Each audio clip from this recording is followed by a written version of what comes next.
Welcome back to the Red Dice Diaries RPG podcast. I'm joined once again by my lovely wife Hannah. Hi. And today, after the music, we're going to be talking about our top 3 monsters for D&D.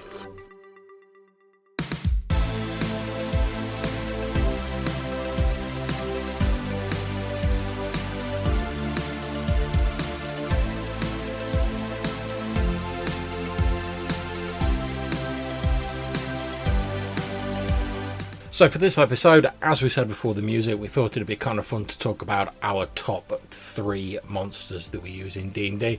And we've both come up with our own individual top 3 that we're going to count down towards our favourite monster in the style of the pop music TV programmes of old. And we're going to back and forth between the two of us.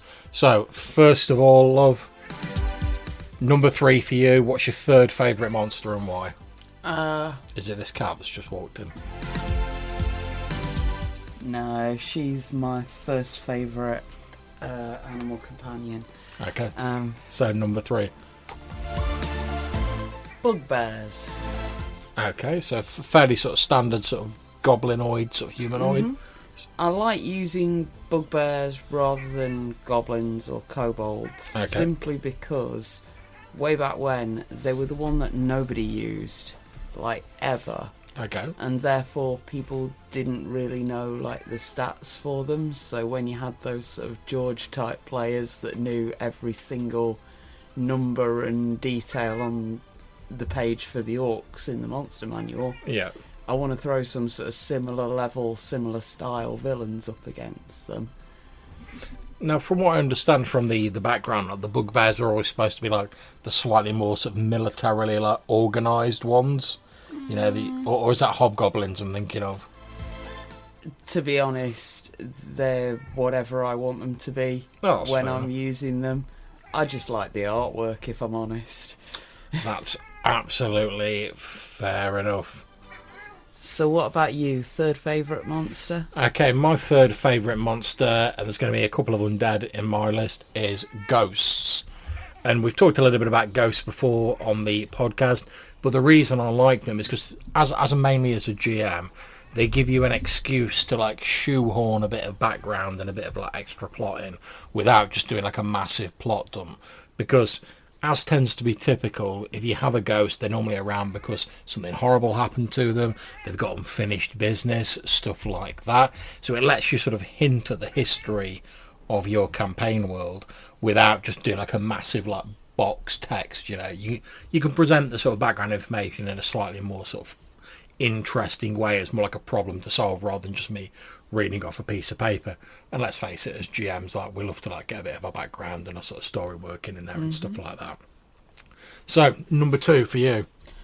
Sort of a bit of a sneaky one, this. Not a Scandalous. particular actual monster from the D&D book, although there's half a dozen in there that could probably fill the niche, but Okay. sort of Cronenberg type, gribbly Cthulhu sort of blobby body horror monsters. sort of stuff.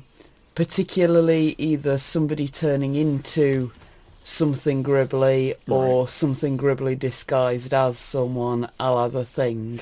Well, I mean, if effectively there's a whole series, like you say, of monsters, you know, like doppelgangers, and obviously there's various gribbly aberrations like gibbering mouthers and stuff like that that can sort of fill that sort of Cronenberg style vibe. But what is it you like about those sort of monsters? It's that whole body horror element of either you don't know whether you can trust someone or not because you don't know whether it's actually them, if it's like people turning into things. So it's that sort of paranoia sort of vibe. Or it's the element of like people have been something more like The Fly, where you've got that sympathetic element of, oh, he was a good man, but now he's been A monster I turned am, into that's a something monster horrible. I become. That sort of thing. Mm-hmm. Yeah, I mean, and that's, I mean, this is, werewolves and lycanthropes didn't make it into my like top 3 list, but I do like them as creatures, and I think I'll probably like them for a similar reason you like the big blobby monsters, because lycanthropy is a sort of supernatural disease, and you know, you could get infected by it when you're like fighting a werewolf or something like that, so you might be a completely innocent person who ends up with this horrible sort of curse, really. So I think I probably like them for the same reason you like the big sort of blobby Cronenbergs. So what about you? Okay, my number two, and I'm gonna have a bit of a cheat here, and That's fair. I think for number two, I'm gonna go for slimes and molds of all varieties, and I say of all varieties because there's millions of different slimes, or green slime, yellow mold, russet mold, brown mold, gelatinous cubes, all manner of like slimes and molds, and the reason I like them is because I tend to see them as like operating in like two very different ways. The first one is you can use them as a trap, as you would do like a pit trap or something like that. Because most slimes and molds, not all of them, but most of them, are fairly sort of sedentary. They don't sort of roam the dungeons in the way that other denizens do, sort of seeking out the player characters to like duff them up. They tend to sort of like, particularly if they're molds, they just sort of lurk around in places, and they provide a sort of environmental hazard, I suppose you could say. So most case scenarios, if you wander in a dungeon, a mold's not going to suddenly leap out from behind the door and attempt to like duff you up with like a mace or whatever. But if you're poking around in like old sort of mold covered bones, you could end up breathing in the spores, you could end up getting infected with a disease and stuff like that. So for me, it's a slightly more interesting way and a bit different way of doing a trap. I know technically they're a monster because they're in the monster manual, but they work in the same way as a trap. You know, you come across them, and if you're not careful enough, you're a bit sort of headstrong, you just rush in. Consequences will be hard. You have to make saving throws and stuff like that. And I just find that interesting that they sort of straddle that gap between like monster and trap. The other way I tend to use them is they provide an extra sort of level of, I suppose, realism in inverted commas, or like verisimilitude, whatever you want to call it. Because let's face it, one of the things that would happen in a dungeon, let's say you've got a massive dungeon that's the lair of a load of ogres, realistically that would be like covered in like poo and all the other waste that these ogres would leave around. And yet, curiously, most dungeons aren't. And obviously, we know the real reason our character is because we don't think about that. You know, we just want a dungeon. We don't waste all our time describing how the walls are all splattered with like ogre droppings and whatever. But if you drop something in like a gelatinous cube, or maybe like an otyug or something like that, I mean, the otyug's pretty much designed for it. It's this big like crap beast, basically, that it specifically says often like forms like a sort of symbiotic relationship with other monsters, like surviving by eating their waste. So you can use these creatures to provide an in-character justification for why there's not just crap everywhere in the dungeon. Oh, because the gelatinous cube like eats it all, it goes along and like cleans it up. Oh, the otyug eats it all. So it adds that level of sort of like realism. It's tongue-in-cheek realism at best, because we all know the real reason, but it's just a nice little extra sort of nod to it. And again, molds and stuff like that, they tend to come about in the real world as a natural sort of process of decay and stuff like that. So having these things about, particularly in like old abandoned dungeons where there's dead bodies and stuff like that, again, it adds this interesting note of sort of realism to the proceedings. So, drum roll. What's your number one? So, drakes. What? As in dragons, but without the intelligence angle. That's like more animalistic. More like animal intelligence. Sort of like the swamp dragons in Terry Pratchett, but the size of a dragon. Okay. With the breath weapons of a dragon. I like them because when I'm doing a story with a dragon, Yeah. I like it to be kind of like a natural disaster action movie kind of a story.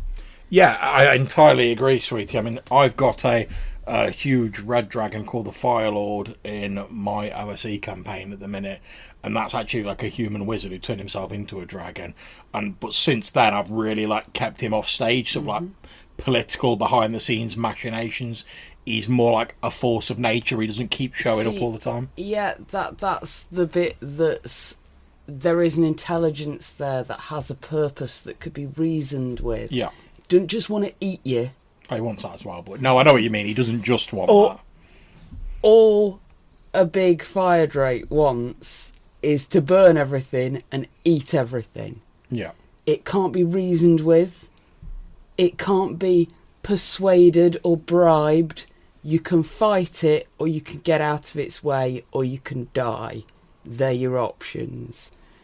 So yes, in a way, it is really like a natural disaster, like a fire. That's why I like them, because they are very much that sort of thing Primal. that you've got no choice in the matter. There is no way to argue or buy your way out of it.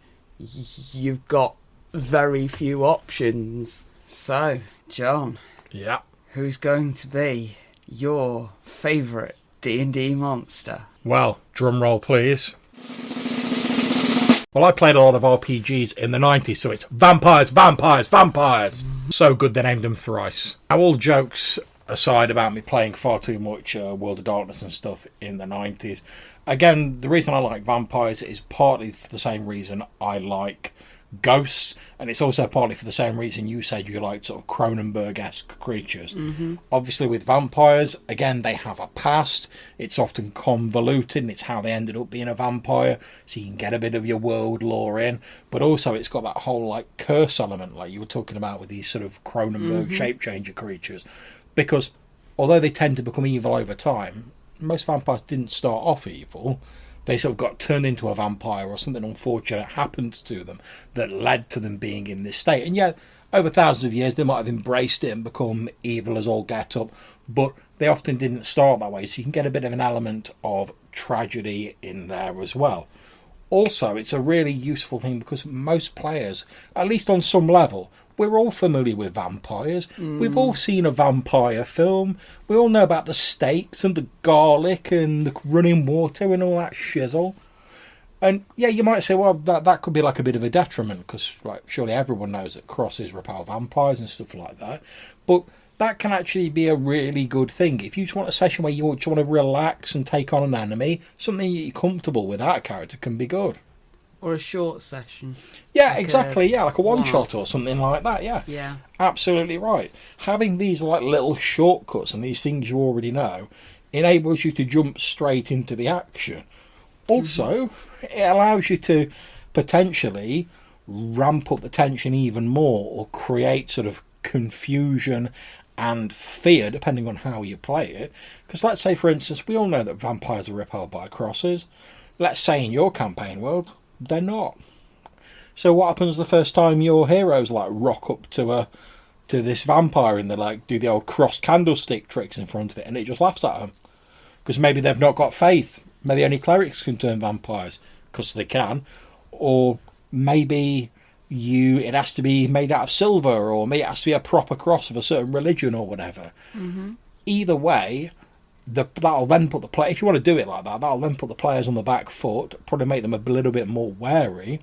But also, it rewards those players who do that little bit of background research and that bit of legwork to find out how vampires work in your campaign world. Very much. It's one of those things that you can really customise to your game world. And I know they did like the Forgotten Realms vampires, where they had like the elf vampires that were affected by gold instead of silver, and the I can't remember what it was. It iron for dwarves. Oh yeah. I kind of vaguely remember it. I remember that the halflings were repelled by tobacco smoke That's instead right. of garlic. Yeah. That's right. I'd forgot all about that. I like that. There's so many different ways that you can take the thousands of vampire myths that exist and customise them to your own game world. Yeah, I was going to say absolutely right, and you've hit on a very good point there as well, which is another reason I love them. The fact is, there are so many vampire myths in the real world, like the Pengallan and stuff like that, that even if there's not a version of that vampire already in D&D, which let's face it, there probably is in one of the very many and various monster manuals over the years, even if there's not an exact replica, you can probably take the normal vampire, switch a few of its weaknesses and strengths around, and get a representation of the vampire you want. So maybe you want them to be a bit more like the original sort of Eastern European vampires, with a bit more bestial, a bit more ghoul-like. You take a few bits from the ghoul, you swap them out for bits of the vampire, happy days, you're done. You don't have to worry about it. But the fact is, you can make a unique, in inverted commas, vampire with very little work. I mean, we've all got Google now. You get on Google, type in like vampire myths, you'll get hundreds of them, all of which you can very easily draw on inspiration, and you can tweak the existing vampire stats with very little effort whatsoever. There's been numerous books from like the Van Richten's Guide and stuff like that in D&D and various other RPG systems that talk about different types of vampires. So effectively you've got like the ultimate amount of resources at your command to very easily tailor something specific for your campaign world, which will give you a lot of sort of reward for comparatively little work. And for my money, you can't really go far wrong with that. Mm-hmm. And also I fucking love the World of Darkness, so... So, there we are. Do you have anything else you want to say about any of your top monsters or any of my top monsters? Okay, Hannah's shaking her head. So we've reached the end of this episode. We hope you've enjoyed our slightly rambling tour through our top 3 monsters each. And I've got to admit, I don't know about you, love, but mine sort of fluctuate on probably a daily basis. I'd say I'm fairly consistent in my use of those 3.